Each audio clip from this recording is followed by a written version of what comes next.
হাতে সময় নেই, আবার কারো কাছে কোথাও যাওয়ার জায়গা নেই। রাস্তার ট্রাফিকে বসে থেকে থেকে সবাই বিরক্ত। অনেকের কাছে এটা এক প্রকার বিরক্তি, কিন্তু আমি বলবো এটা আমাদের জীবনের প্রতিচ্ছবি, যেখানে কেউ গাড়ির ভিতরে বসে মুখ ঘুরিয়ে জানালা দিয়ে তাকিয়ে থাকে, কেউ বা ক্লান্তির ঘুমে ঝিমিয়ে পড়ে, কেউ আবার বাইকে বসে আকাশের দিকে তাকিয়ে ভাবে এই জীবনটা কি আমি ঠিকভাবে চালাতে পারছি। আর তুমি হয়তো দেরিতে ক্লাসে পৌঁছাচ্ছ, জব ইন্টারভিউ মিস হয়ে যাচ্ছে, রেজাল্ট খারাপ, ক্যারিয়ার দুশ্চিন্তা, হতাশা, ডিপ্রেশন, আরও কত কি। তুমি মনে মনে ভাবছো সবাই এগিয়ে যাচ্ছে, শুধু আমি কেন আটকে আছি। কিন্তু ভাই, ট্রাফিক মানেই থেমে যাওয়া না, তবে এটাকে আবার সত্যিকারের ট্রাফিক জ্যাম ভেবো না। আমি বলছিলাম আমাদের জীবনের ট্রাফিকের কথা, যে ট্রাফিক আমাদের প্রতিনিয়ত একটু একটু করে পিছিয়ে দিচ্ছে। তোমার বন্ধুরা সবাই জব পাচ্ছে, কেউ ইউরোপ চলে যাচ্ছে, কেউ স্টার্টআপ খুলে সাকসেসের দেখা পেয়ে গেছে, আর তুমি একটা বাসের জানলার পাশে বসে রাস্তায় আটকে আছো, হাতের ফোনটাও সাইলেন্ট, দরকার ছাড়া কেউ তোমার খোঁজটুকু পর্যন্ত নেয় না।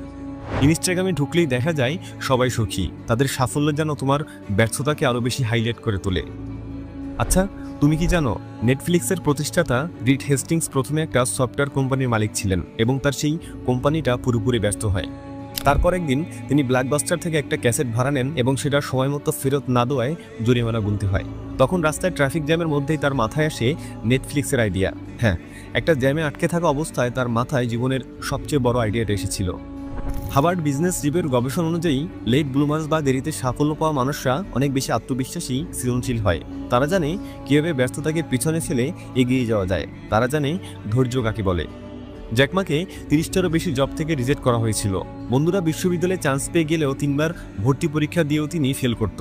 কিন্তু আজ তিনি বিশ্বের সবচেয়ে পরিচিত চাইনিজ বিলিয়নিয়ারদের একজন।